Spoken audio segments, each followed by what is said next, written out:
Welcome to the 15th day of learning the basic of live streaming, day 1.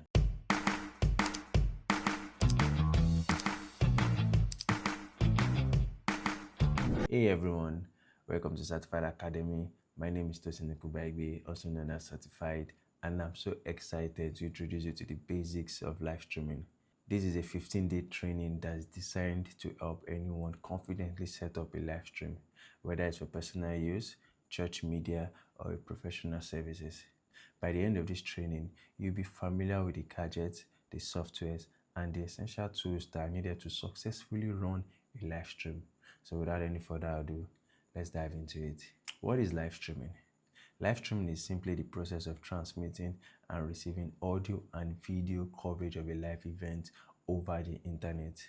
Even though there are instances where we have some pre-recorded videos that are streamed or aired as though they are live, we can still call it live streaming because the video has not been aired or put up on the internet. So that's the first time the video is going to be on the internet, so we can still say it's been live streamed. Live streaming happens in real time, where you interact with your audience as the event unfolds. So now, to understand live streaming, there are two basic things you need to understand, and it's called the input and output. You see, live streaming is all about input and output. And as mentioned in the definition, it is the process of transmitting and receiving audio and video. And this concept applies to when you're setting up for a live stream. For example, if you're going to set up for your audio, you need to have an input and output.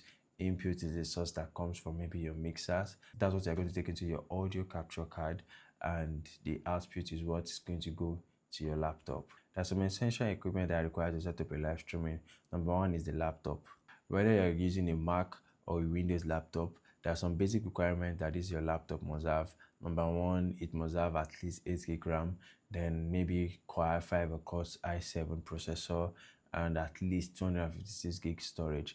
Now, the reason why you need this is to have smooth performances while you're streaming. Most people don't know, and when they know, they don't always believe that, oh, streaming is this taxful. But yes, to have a very smooth stream, you need a computer that is very good, because once you start your stream, you don't want a situation where your video is lagging, especially when you plan on recording this live stream. The second thing you're going to need is the camera. Now, this type of camera depends on the type of production you want to do. If you're going to do it for a personal use, like maybe for a meeting or to record a vlog or to go live as a gamer, you might want to use maybe some Canon and Sony cameras. Now, these cameras might have a mini HDMI, and what that means is that you might need a converter to use them, which is not a big deal. All you just need to do is to get a converter for your camera. But if you plan on getting a camera for, let's say, your church live stream or for professional services, I would advise that you get cameras with full HDMI and clean HDMI outputs. Cameras like Blackmagic, Lumix GH5, that's Panasonic, and some Sony cameras like A7R4, A7S3, Sony FX3s, and the like that has a full HDMI output. Those ones you won't be needing converters for all that. The third essential gadget you're going to need is called an audio capture device. Now, if you're going to send an high quality audio from your mixer to your laptop, you're going to need an audio capture card. Now, there are different types of audio capture device. There is the sound card, there's the USB capture audio device. I'm going to go into more details of this in our next class. The next gadget you're going to need to consider getting is called the video capture device. To connect your camera to your laptop, you need a video capture device or a video mixer. There are many brands and type. We're also going to talk more about these in another class, where we're going to go in depth on the types of video mixers, the ones to use for your personal streams, the ones to use if you're just using a single camera.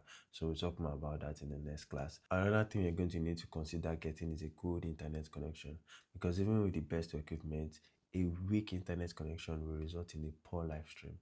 I'm telling you this for a fact. If you have the best cameras, you have the best laptop, you have the best sound card and everything, and your network is poor. In fact, network is one of the first things I always recommend that you check before you go live, because what's the whole point of going through all the stress of setting up all these quality things if at the end of the day you go live and your audience are not able to enjoy all this at a very, very good quality? So you need to make sure that your internet speed is up. I know it can be difficult, especially if you're in Nigeria. if you're in Nigeria, I know it can be difficult having the best network. So that's why you need to, once you get to your location, that's why you need to always make sure to check which of the network is good. Once you figure out the network that is best at that location, then you go ahead to use it. And lastly, you need a social media accounts to go live. I mean, of course, whatever platforms you plan on going live on, whether Facebook, YouTube, Instagram, or Twitch, you need to create a profile account on these social media networks.